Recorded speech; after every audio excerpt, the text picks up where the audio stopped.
పిఠాపురం నియోజకవర్గంలోని ఉప్పాడ ప్రాంతంలో గత కొంతకాలంగా కొనసాగుతున్న తీరక్షయ సమస్యకు త్వరలో శాశ్వత పరిష్కారం లభించనుంది.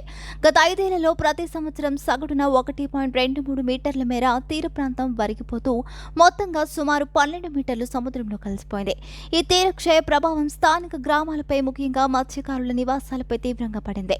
ఈ సమస్య పరిష్కారానికి కేంద్ర ప్రభుత్వం భారీగా స్పందించింది. జాతీయ విపత్తు నిర్వహణ సంస్థ ద్వారా ఉప్పాడ తీరానికి 323 కోట్ల అంచనా వ్యయంతో తీర రక్షణ ప్రాజెక్టు అమలు చేయడానికి సానుకూలంగా పరిశీలన జరుగుతుంది.